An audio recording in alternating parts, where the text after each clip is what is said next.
You're listening to the Meet the Farmers podcast with me, your host, Ben Eagle. Please remember to subscribe to the show wherever you are listening.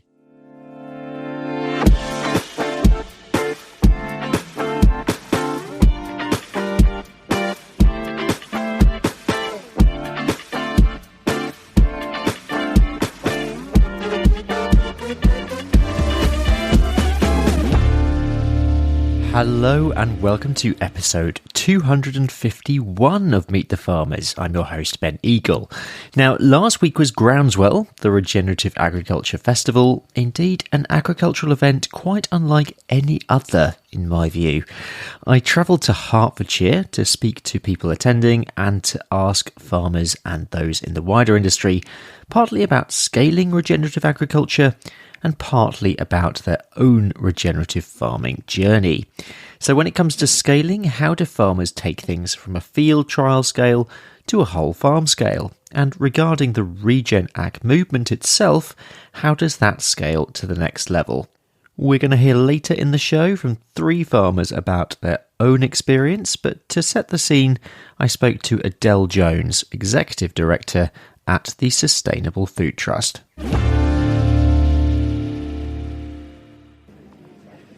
Just to start with, can you give me your definition of regenerative agriculture? Controversially, perhaps, I'm not sure we should have a definition for regenerative agriculture. I think we should instead be aligning around the outcomes we all want to achieve, which of course are things like soil health, water quality, animal health and welfare, and the well-being of people on the farms, and of course the people the farms feed.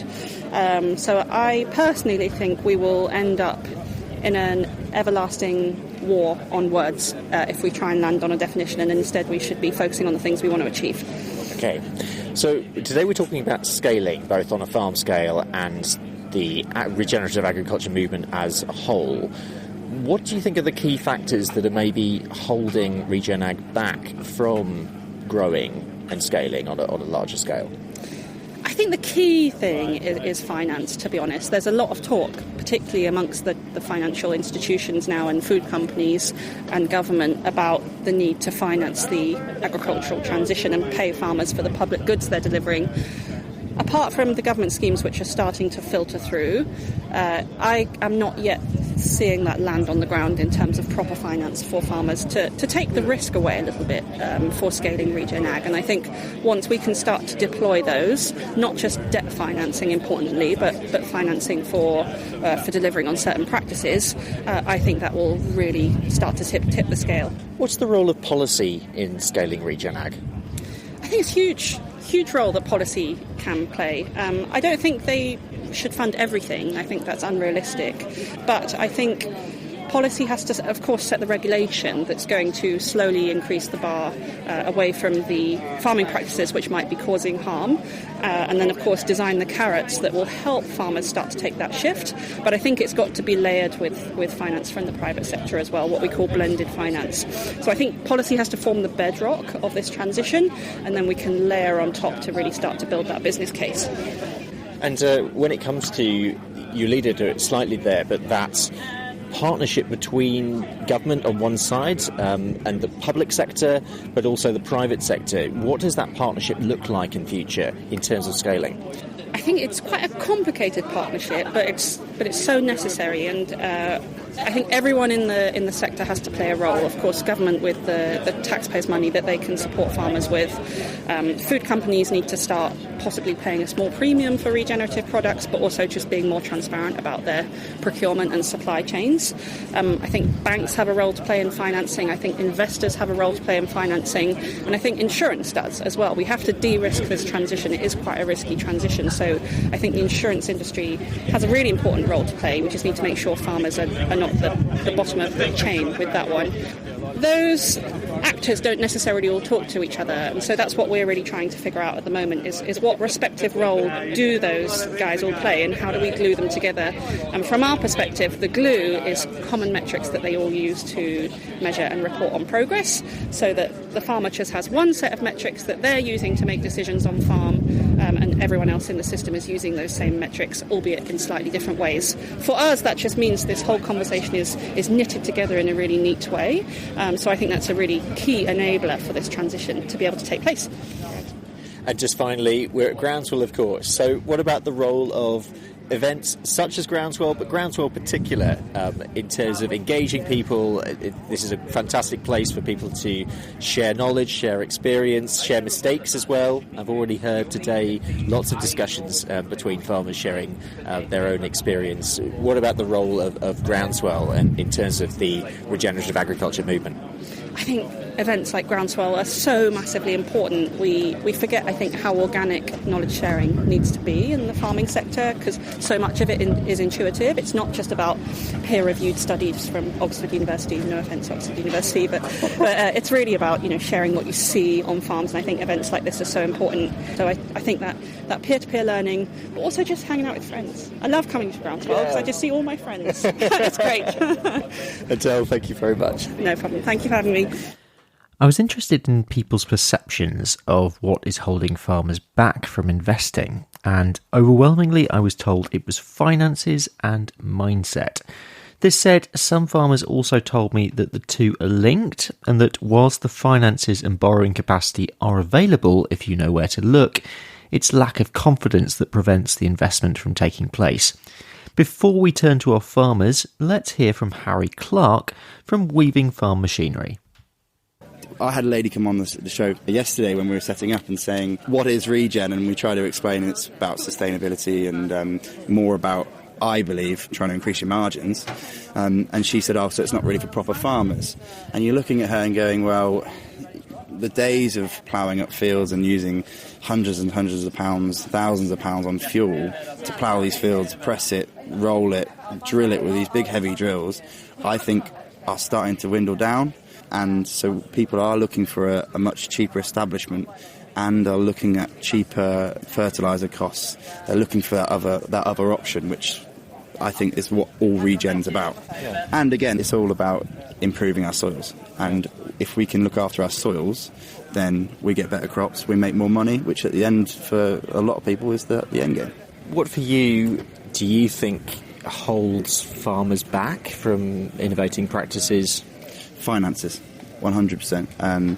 I've got people who are incredibly clever, and the one thing, if they had all the money under the sun, they'd be able to buy several different bits of machinery to be able to achieve what they want to achieve. But then I've got lads who are on the other basis who've got plenty of finances behind them, but are scared that if they go away from their conventional, traditional systems that they've been doing for years and years, they won't be able to get the yields, the margins that they would traditionally get. And obviously for a lot of lads who are working on they are farm managers, they need to be able to continuously hit those margins, and if they don't, then unfortunately they probably won't be there for very long. So it's definitely finance, money is the biggest driver, but it's the same in any industry. Just a general point to finish, I suppose.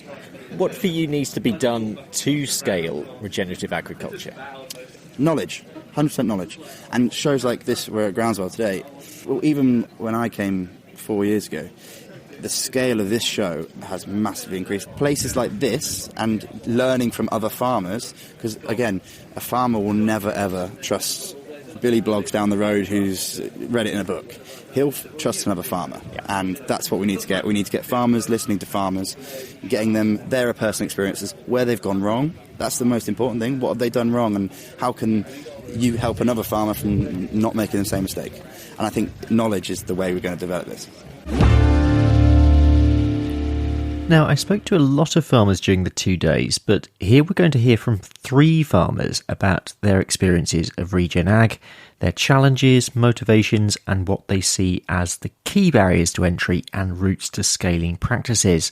Our farmers are Claire Hill from Shropshire, Andrew Court from Staffordshire, and Patrick Barker from Suffolk.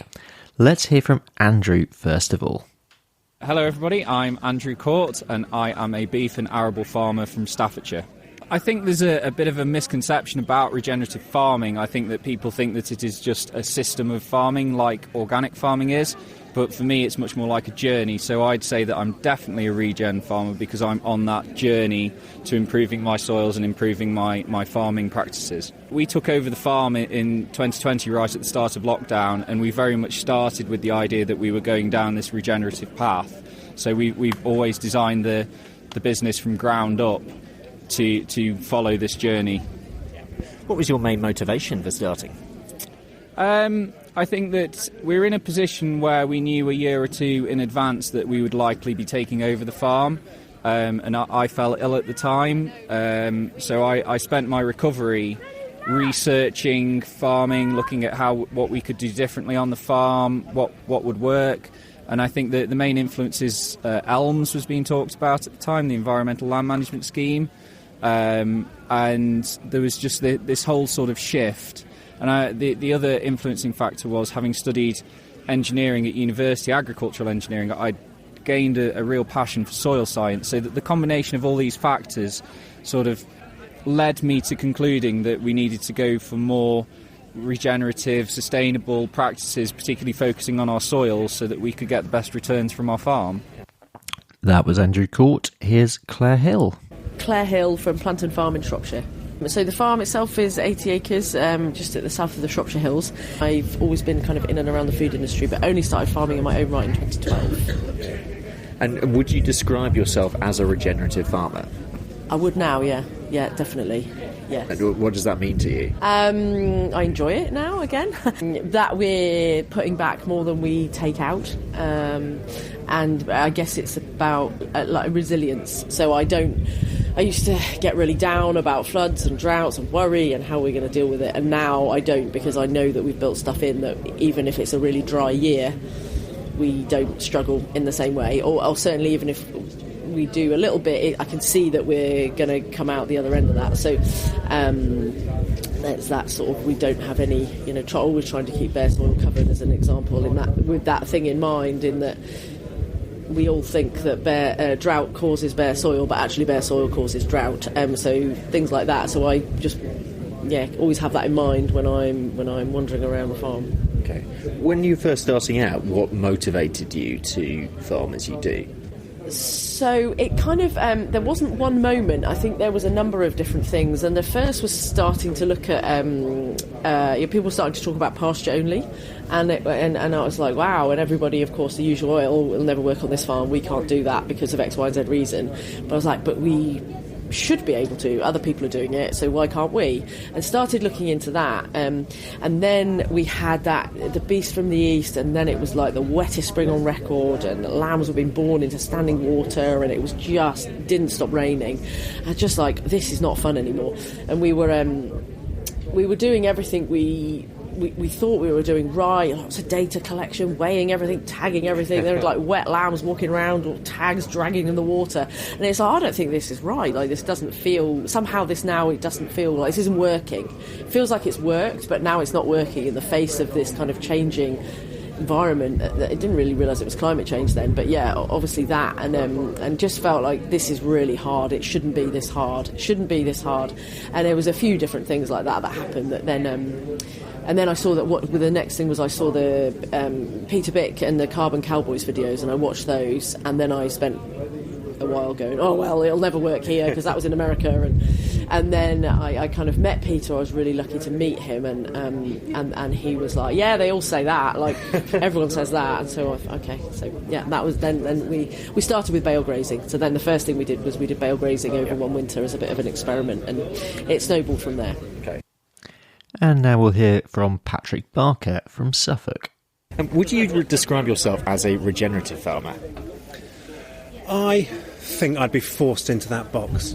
What I like to think of myself as is a modern farmer, and that means we're looking at farming, running our business. We're looking at running our business in a way that drives down costs, maximises on our output, but in a way that doesn't impact on the natural environment, and we have a farm that's absolutely full of wildlife as a result. I would say that for us, crop establishment is how can we do the least based on the conditions, the crop, the weather, the ground, everything kind of taken into one decision. So really, I think we are regenerative because we're trying to do as little as possible, but at the same time, there are instances where we get the plough out and we use that as a reset. So for me, we're growing cereals on heavy clay, and we're doing that in a way where we will direct drill as much as we possibly can. We're looking at break crops to benefit soil, to give us really the best chance of just finding a whole farm ecosystem approach to farming that just works year on year on year. I asked our farmers whether they had any hesitations or concerns before starting their Regen Ag journey. Here's Claire Hill. Loads, way more hesitations than not. And also, not even if I thought I wanted to do them, it's everyone else around you. So I now coin the phrase, someone helped me coin this phrase, OPP, other people's panic. And that is that's what you find, you spend a lot of time doing is, you say, thinking about outwintering. And I've lived here for 50 years, you'll never outwinter on this farm. And okay, of course I've only been there a few years at that farm, and what do I know? So and even to the point when we started experimenting with letting the grass grow a bit longer, got a formal letter from the landlord to say that we were in breach of the tenancy because we weren't keeping the farm in good agricultural order because it was messy. And I was like, in my head we're doing more for the soil now than we've ever done before, and any of your tenants previously have. So, and it was like this real moment. I thought, oh wow. So loads of moments of doubt, and this process happened over a couple of years, really, thinking about it, secretly trying a couple of bits, but really from starting to think about it to actually doing some tangible actions was over a couple of years. I think when it comes to farming, I'm a very optimistic person. I'm very young, farming wise, and I never really worry or panic about the long-term stuff. I do an awful lot of research. That's the sort of engineering side of me coming out. So I had a great deal of confidence before actually putting boots on the ground that this was something that I wanted to do and this was something that was going to work. I just want to talk about community for a little bit, because, we're at Groundswell today. It's certainly the hub of what you could call the regenerative community. Do you think that's a thing? And do you see that as separate from the rest of the farming community? I think that regenerative as a discipline is niche because it hasn't been led by science. Normally when a fashion starts, it's been led by governmental policy or it's been led by major research from pesticide companies and things like that. But in this essence, it's been people coming together and saying, well, I've done this, have you done that? And that has created this, it's farmer-led, it's created a community. And, when I walked in today, I've seen 5 or 6 people within 2 minutes of walking through the gate, just on stands thinking, I'll have to come back and see you. I'll catch you for a beer later. It's amazing how many people I have here who are friends and colleagues in a wider sense of the term. It is brilliant, and community is definitely the right word for it. This said, I asked Patrick, Andrew and Claire whether they'd experienced any backlash from the farming community, challenging what they've been doing. We went into a direct drilling in quite a big way quite quickly, and for me it was just getting used to what's different. The farm looks different. People drive past and go, "Oh, what have you done there? You made a horrible mess." And actually we knew what we wanted to achieve, which was how do we drive down our cost of production all the time.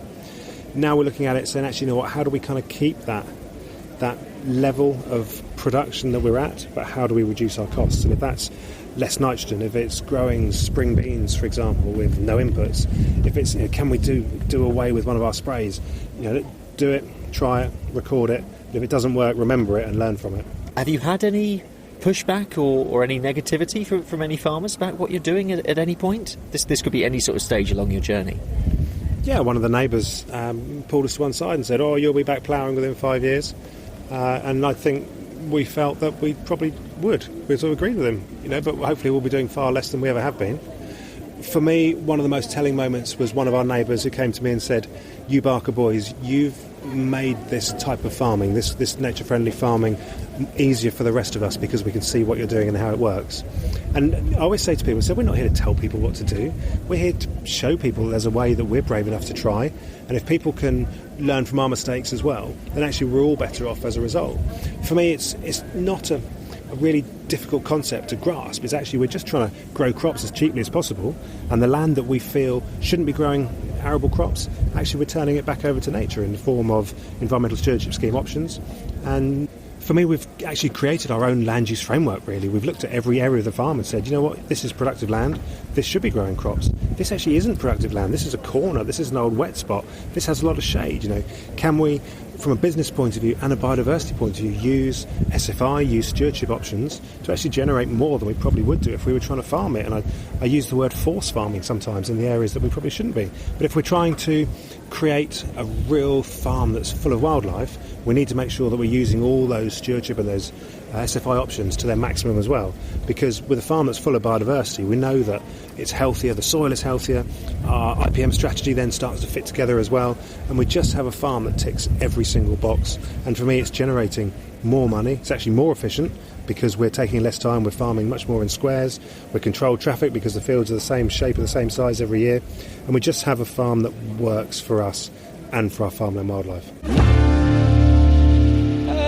I think that I've had a few sneers for trying things. I think that I'm quite fortunate in that I'm trying to implement arable practices in a largely dairy area, so there's not necessarily the understanding from other farmers as to what I'm doing, so I'm left alone. However, I am, with the sustainable farming incentive really picking up momentum and BPS or dropping off, I'm seeing an awful lot of my neighbours just sort of start asking me questions in a very much more inquiring and positive nature. Yeah, there's loads of people you can't talk. I couldn't talk to about it. Just don't even mention it. But that's changed now. I would say this for me started in about 2019, and everyone thought it was nuts. But the whole thing has changed. So it doesn't feel like that anymore. But there's definitely still scepticism about it. But mostly people are curious now. So even if they're not doing it, they're curious about what's happening. Whereas before, it was dismissed. There's that Gandhi quote that says, first they ignore you, then they ridicule you, then they fight you, then you win. It's not about winning, but... Then they join you, is it? Yeah, join you. Yeah, that's a good one. Yeah, so on the one I saw it. But yeah, it's exactly that. So I would say, to start with, I was in the ignore, then I've been through the ridicule, then actually I've been in some quite testing conversations where people are really animated about it, but... And to start with, I used to find that really confrontational. I didn't like it. But now it's like, oh, okay, you're actually nearly there because it's really upsetting you or it's triggering something. So actually that's, we're nearly there. And now we have, how much this grows is just a really good indication of the interest level. Yeah. So what are the main barriers to entry to Regen Ag? Here's what our farmers had to say. Andrew Court. I think that capital investments are a difficult one to stomach, particularly if you're an established business, if you've potentially got loans that you've got to repay and things like that. I think that it's that can be the stumbling block. I was in a very fortunate position that when we started farming, we didn't have any equipment, we didn't have any animals or anything to tie us to a particular system. So we were able to build it up from scratch and design it in our own mind's eye. But when you're adapting a system, I can really see the adoption of changing a particular piece of equipment as being a challenge. If you go in for direct drilling, say, you could take a yield loss for a year or two, which might financially be very difficult to stomach. So I'd say capital investments and sort of the short-term losses could be stumbling blocks for many people adopting regen farming. In some ways, it's the things that are really obvious. Like, for example, dairy farmers are maybe heavily leveraged with a loan from the bank, which is tied to their milk contract, and anything that they might think that do, to change that and risk any sort of changed output, for example, would milk in the tank would be really, just almost impossible. So there's those like physical things like that are barriers for many. But then there's the other kind of more social ones about societally what's expected. Often you get a really common thing is, I need some help with my grazing plan. Of course we can help with that. And then actually what is maybe issues around succession on farm or other things that are affecting, and actually everybody thinks it's just about changing the grazing plan, but it's actually all this other stuff. The grazing plan's really easy compared to all the more difficult bit. And somehow I don't know why I don't know if it's unique to farming, but this kind of crazy ability not to be able to talk about it, and people going through their whole farming lives, getting to retirement age before they get to make decisions or be in charge of the bank account. I don't really understand why that is. I'm not... in some ways, I'm a new entrant, although I've been around farming forever. But I haven't inherited a farm or anything or a tenancy. So it's a bit crazy from an outside point of view that we have that. And so that a lot of there's many barriers, but a lot of them most of them are in our mind. Like not taking away from the dairy example that I gave, or other ones like that. But there are also changes that can be made that are safer. So I think there is no one way about everybody finding their own thing. Maybe it is dividing a field and in the first instance, which is a really quick and easy thing to do, that's really low risk. It doesn't have to be like this full evangelical conversion. Oh, I found myself and I did all this stuff, So everybody can find their own way, but often it's our own fear of doing things differently, and also acknowledgement that things might need to change. Like, it's quite hard to go through our conventional agricultural education, which was brilliant, and got so much from it, but in reality came out knowing more about which chemical to apply at which leaf stage than what I understand about how soil mycorrhizal fungi interacts with the liquid carbon pathway, for example, which is the stuff that actually is driving, taking those three things, the sunlight, the water and the nitrogen in the atmosphere, and growing stuff based on that, and we didn't learn that. So this kind of acknowledgement that actually maybe now we know more and there's a new way, and I need to kind of embrace this new way of thinking, because actually that's going to help financially, help emotionally, stress levels, make it easier, actually grow a lot more food in a better way. But it takes some acknowledging that what maybe we've done hasn't been great at times is really hard. None of us want to do that. Yeah. I think an unsubsidised industry is a lot harder to take risk in, because there's a lot more that can go wrong. But all we're trying to do is trying to apply really sensible business principles, drive down your costs whilst you're doing this. For me, I think if I was starting again, I'd be looking at baselining really effectively every single thing we can look at in terms of natural capital over the whole farm. And that's not just biodiversity, it's not just the number of farmland birds or butterflies or bees, it's soil health, it's soil organic matter, it's all those other things that we don't think about. And actually let's create a farming system that works in with increasing all those things that we've baselined. And actually, how can we generate money from it? Is it coming from the supply chains? Is it coming from stewardship schemes? Is it SFI? There's pots of money out there to make it easier and to help us on this journey. And I think if I was starting again, I'd be saying to people, be brave. It is risky. There are risks to take with your business. Take good advice. Go out and learn things and try things and look at what other people are doing before you really embark on taking those risks. But it is a system that will be rewarded in time. I asked our farmers what advice they'd have for other farmers in scaling or trying new practices on their farm. Regenerative farming is a journey, and everybody's journey is different because their farms are different and their soils are different. Just because somebody's doing something in a particular way does not mean that you have to do it. It doesn't mean that it's right for you. But I'd encourage people to give things a go and start to experiment and try things, and that can be in a very small way or it can be in a hugely large scale. But having got on this bus, if you like, if I'm on this bus route, I am seeing the changes and I'm moving to a much better place with my farm, and I'd encourage everybody to give it a go and see how far you can get. How have you been able to scale your practices? Were you trialling and then you've scaled, or did you go straight in full on? Definitely a combination of the two. So when it came to purchasing equipment, we couldn't buy lots of different types of machinery, and we couldn't financially justify to buy a seed drill to just do 2 fields a year. So direct drilling came in almost instantly. However, we chose a machine that was versatile so that we could plough in front of it or just disc in front of it if need be, if we didn't feel that direct drilling was working particularly well for us.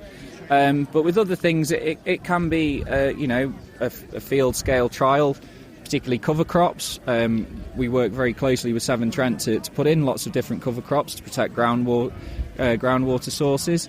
But that can be on a field scale where we just have trial plots and we see what works for us and what's developing in the right way. And similarly with biostimulants and alternative fertilisers, that can just be, a few passes of the sprayer. It doesn't need to be the whole farm. The first thing we actually did was split, before the bale grazing, was we split one field into 4, and in a view to doing more rotational grazing. And even then, everyone was talking about temporary electric fencing, and everyone around me was, no way, you'll never keep these cows in with temporary electric fencing. So we put this old mains, like semi-permanent electric fencing in to split this field, and it's like massive amount of infrastructure, but that was what it seemed like. That's what everyone said we had to do, and then you realise that wasn't actually true after a while. So that was the first thing he did, and then what I guess would describe it, it's like a hamster wheel that gathers momentum. So just grew in confidence. So tried one thing, learned from it. Of course we all make mistakes, you do things wrong, but just that real tuning in and using observation in a way that hadn't really thought. It's like, okay, so that didn't work, but so next year we'll do this. And then everything you do and it does work, you grow in confidence, and then it just picks up momentum, and then you get almost addicted to trying new things and experimenting or learning more or digging deeper into what's happened, and then it just kind of snowballs from there, really.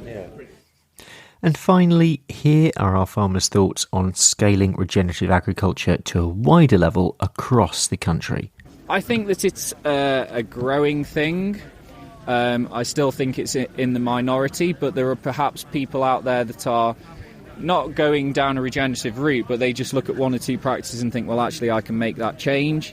I think the momentum is increasing. As we said, the sustainable farming incentive is taking over, which is leading people to try and adopt these practices.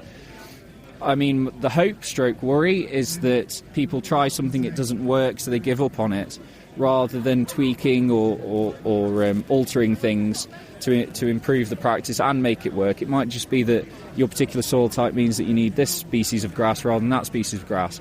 And it's all about perseverance, really. Ultimately all agriculture needs to be regenerating and not degenerating. The momentum that's there behind it, I think will continue because, I'm yet to meet anyone that goes, I did all that regen thing for a few years and it was amazing, but actually no, I've gone back to this way. No one goes back. So therefore, it's this. It just keeps growing, and some people are doing it without realising. Some people get a bit funny about the word and it being a label and all that, but it doesn't really matter. I don't know why people get strung out about that. We all talk about being custodians of the land, but then we're maybe only thinking about 1 or 2 years ahead because we're almost forced to, because everyone's up against it so much for profit, but. If we think about things 10 or 100 years ahead, what do I want this to look like in 100 years? What am I custodian over for 100 years' time? And then help me make decisions for today. And it might be that we do some short-term things because we have to, because we've got to pay the bills. But with that in the back of your mind, you start to make different decisions. So I see one thing I find is a regenerative movement is just kind of friendly and open, and people want to share. Sometimes we don't feel like we can, and the Peter Bick videos are great on that. Those documentaries where they've got kind of people not doing regen feeling like they can't ask, and people doing regen feeling like they can't talk about it, and sometimes that is true. So breaking down anything like this that helps break down those barriers of conversation. But I see it as one way. We all need to be regenerating, and that's just kind of the way it needs to be. Regenerative farming itself began very much as a farmer-led movement. Groundswell itself, where we are today, it started as an event for farmers, run by farmers, led for farmers. Regenerative farming itself seems to be shifting and growing. There's growing interest from the marketplace and how that is shifting itself. So as regenerative farming grows as a movement, how does regenerative agriculture itself ensure that farmers remain in the forefront and that it remains a farmer-led journey? I think as we go on, we're not going to call it regenerative farming, we're just going to call it farming. And that is growing crops, growing the food, or the crops or industry that the market is demanding, the marketplace is demanding, but in a way that is driving down the cost of production and is doing it in a way that benefits the natural environment a whole lot more. So for me, that is what farming has to be and will be. And if we start thinking about trying to pigeonhole ourselves into we're regenerative, or we're more sustainable, or we're this or we're that, actually let's just call it farming and let's go for it. Well, that's it for today. Thank you very much for listening, and thanks also, of course, to the organisers of Groundswell and the press team for having me at the event. Thanks also to everyone who spoke to me at Groundswell, especially Patrick Barker, Claire Hill, Andrew Court, Harry Clark and Adele Jones, who all appeared on the show today. If you're a first-time listener to the show, please subscribe wherever you're listening and leave us a rating and a review wherever you're listening as well. That really, really helps, honestly, so thank you in advance for that. Next time, we'll be in Derbyshire and I'll be meeting first-generation dairy farmer and former fire breather, yes, you heard that right, Alistair Macbeth. Until then, though, have a great week ahead and I will see you next time. Meet the Farmers is brought to you by RuralPod Media, the only podcast production agency to specialise in the rural sector. We're on a mission to make rural stories mainstream and help businesses, organisations and communities like you tell your story through podcasting. Podcasting is a fantastic way of connecting with your audience, whoever that might be, getting your message out there and networking with leaders in your niche. RuralPod Media can help you by launching your new podcast or helping you with the technical side. We also provide podcast training and an audit service if you already have a podcast. You're not sure where to take it to next. For more information or to book a call, visit ruralpodmedia.co.uk. That's ruralpodmedia.co.uk.